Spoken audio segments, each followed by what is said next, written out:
So Warzone mid-season patch notes. I know it's been a little bit since I've uploaded. Hopefully you guys had a good holiday season. I didn't expect much from a mid-season update, primarily because we normally don't get a bunch from a mid-season update, especially when they kind of put all the juice in the beginning. But we'll kind of see what they have to offer. So Ricochet anti-cheat, obviously they're going to continue working on that. We get an event for Fallout. I think the games are cool. The show's cool. I like New Vegas. We played that one on stream. Overall, I think they did the characters justice from the show, from some of them, that the way they look. So overall, it looks good. Basically, it's an $1,100 COD bundle where you get a bunch of stuff and gotta get some XP. So nothing crazy there. We're gonna have another event in season, and that's how you're gonna get the sniper rifle.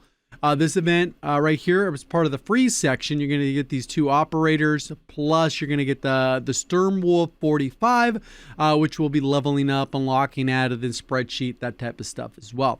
There's also going to be a global leaderboard event. I'm not sure exactly how that's going to work. There is going to be a calling card. I know that these can be pretty sweaty. Depending on what leaderboard you end up on, I don't know if it'll work exactly like that. But Warzone, we're going to have an LTM for Power Armor Royale, which basically looks like a jug mode. We'll kind of see how that works. LTMs are one of those things that it kind of is what it is.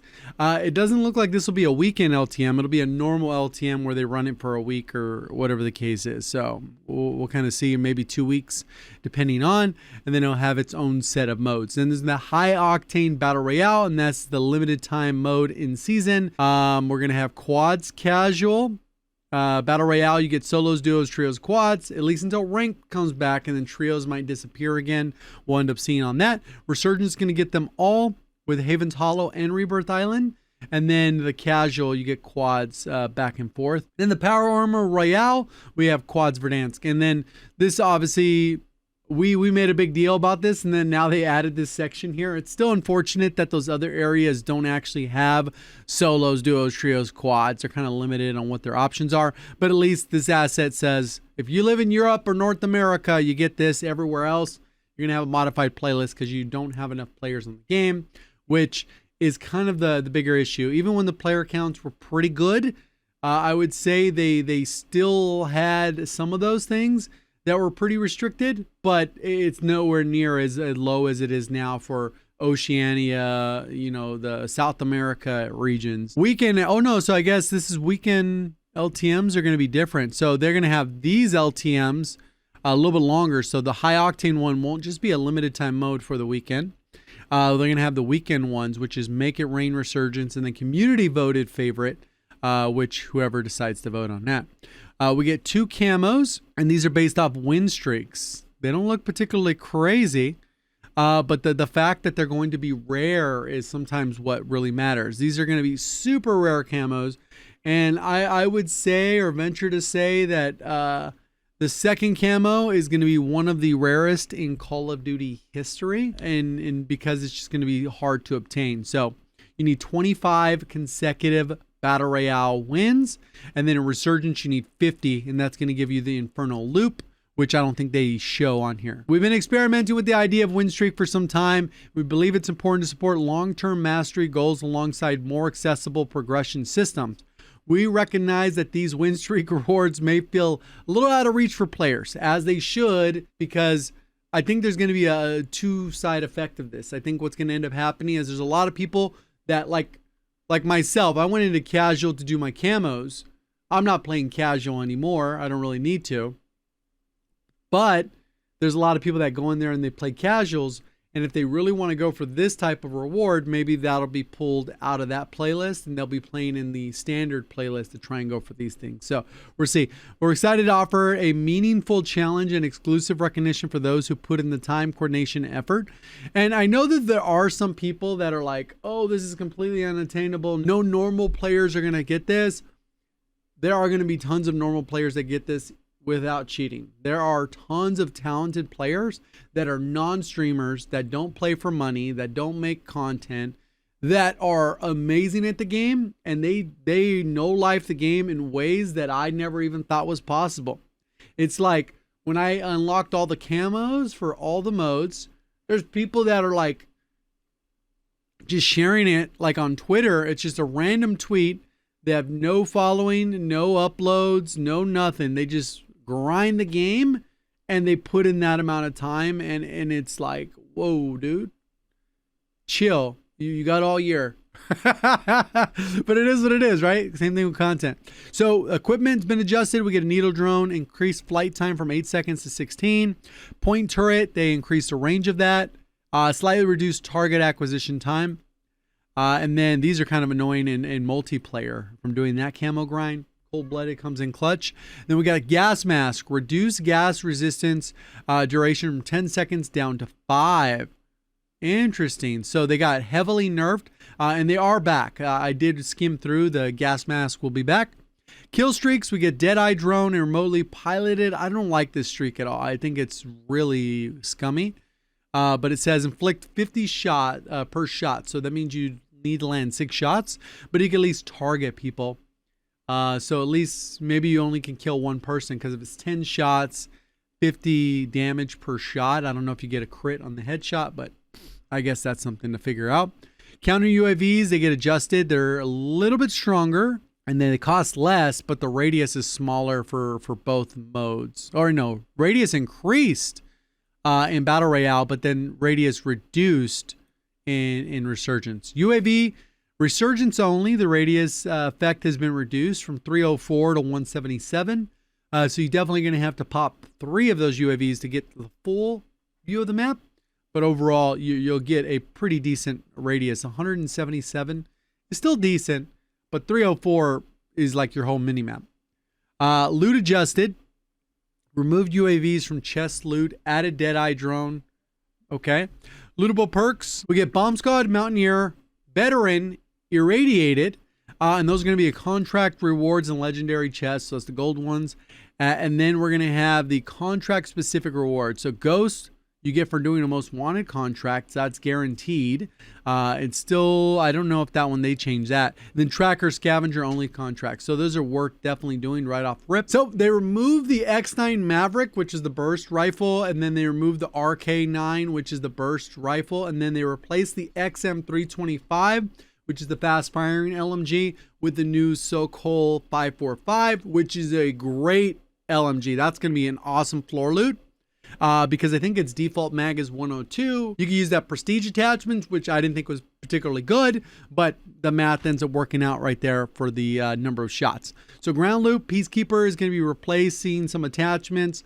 They're actually doing a replacing of a lot of attachments on a lot of the floor loot. MXR gets its replacement of attachments. M15, the Maddox, the Mirage, full on modifying a lot of these attachments, and then is now equipped at legendary rarity.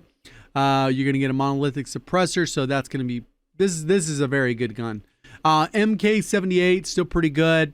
The MPC 25, the Kogot, the Razor, and the Raiden. So basically they went through and modified a bunch of the attachments on a lot of the guns. Counter UAV, they reiterate that they lowered the cost, and then they added the gas mask back into it. But again, it went from 10 seconds down to 5. So the gas play that you're going to be able to make is very limited. And then this will be for some of those instances where you go into the buy station, you buy your teammates back, then you need a gas mask. Instead of coming out one shot, at least you have a chance. Contract. So we're going to get recon. They modify how the capture rate works, the bounties. The earn interval update is going to be faster when you have a bounty. 10 seconds down to 8. And then most wanted successful completion. In solo modes, you're going to get a UAV. In other ones, you're going to get a supply box. Rewards, gas mask, ghost perk, a blue-purple weapon with corresponding ammo, and a stack of cash, which is good. I think that's generally one thing they did really well with this update so far, at least in Season 1, which they kind of delivered on this promise so far, that the floor loot would be better and it would be changed. They've already done both of those. Hopefully this update doesn't bring in a bunch of crashes and bugs and all these other issues, because the game mostly plays without those issues. I know there's a ton of bugs in other modes, but at least for Warzone, I don't feel like there's a ton. Eliminating enemy most wanted now reduces it by 30, up from 25. So an extra 5 seconds will be taken off. Now reduces the remaining contract time from 12 seconds up from 12. So you should be able to do most wanted. It's so funny because they removed the most wanted from the early game and in general made it harder to do last year in the second half of the year. And now they've kind of made it so that they're more advantageous because they're going to reward Ghost. And then they're easier to complete. So, of course, yeah, people are going to be going for them. Final crate now always drops tracker for scavenger. So, armor satchel continues to drop. That's the main bonus. You do that contract, you get your armor. So, new weapon, we get the SMG. This is something I'll be leveling today. I have to figure out if I want to do this, prestige attachment thing. I'll have to look at the stats to see if it's worth it. A lot of times I'm not prestiging weapons unless we have a double XP weekend. It takes 45 minutes to pretty much max out a gun, maybe 50. So a lot of times I'll just wait double XP so I don't have to waste it. I'll have to level this up, test it, see if it's good. And then the sniper, we're going to get that in season, so not that important right now. Some new attachments. We're going to get it for the Coda. The M8 makes it full auto. And this will be a weekly reward. So I think we're only going to get one of these this week. And then next week we'll get another. Next week we'll get another. And then I think the last week is kind of like the last week. And then that's it. Camo. We have 4 more weeks left in the season or something like that. And then the weapon adjustments. So updated the mid-range across all Black Ops 6 ARs. These barrels now provide an ADS movement bonus and in some areas improve mid-range performance, making them a strong option for sniper support builds, which I like the idea of this attachment. I didn't play with a bunch of guns that I've utilized this in because I don't really enjoy sniping.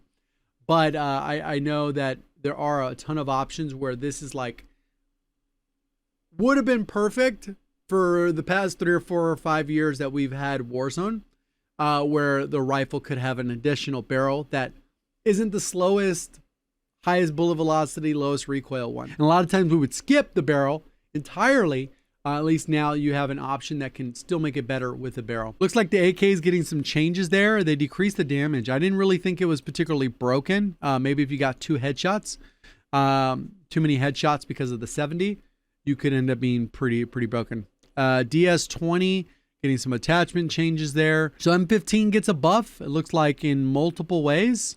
Mostly the range at the last part, you're getting a little bit extra damage, which will impact the headshot. And then they ended up increasing the bullet velocity, modified some attachments. Maddox also gets a slight buff at that medium range, which could help it. Dang, the bullet velocity is a huge. Maddox I already liked quite a bit already in Warzone. I actually like a lot of the guns. The way they've balanced them is pretty good. There's obviously the head and shoulders above the rest, and then everything else is like, all right, cool, I don't mind. I picked that up off the floor. I got to use a lot of it, especially going through the camo grind. You have to use everything. MXR gets a little bit of nerf at range. Peacekeeper gets a little bit of buff at the minimum range, which is for this range. Maverick, no longer floor loot, so you shouldn't see that unless you're actually equipping that in and taking that in. SMGs, we've updated the mid-range barrel across, same thing. So the carbon gets modified. Dravik gets a slight buff. Kogot, bullet velocity benefit from it. All right. And then MPC, same thing. This is the thing they were talking about, the specific barrel, which could be pretty useful, especially for SMGs, since a lot of times people do like to use SMGs for sniper support since you're not really sacrificing the up close and they feel confident enough in their shot, but usually a higher skill there. Razor gets a little bit of buff. RK9, again, you won't really run into that one. And then the Raiden. So quite a bit of changes there. A lot on the attachment side and then minor on the damage side. So we may see some ups and downs. We'll have to kind of look at it. Again, this will all be updated. I'll probably have a video about the updated meta tomorrow. So you kind of have an idea of what some of the differences are. The MK78 gets a slight buff. And then this Shadow, it says maximum damage range increased to 70. Arm multiplier increased, bullet velocity increased, aim down sight improved. So they want more people using that, I guess. Default loadouts. So they're going to add the Sokol. The Kogot replaces the Razor, and then the DS20 replaces the Peacekeeper. Good changes there.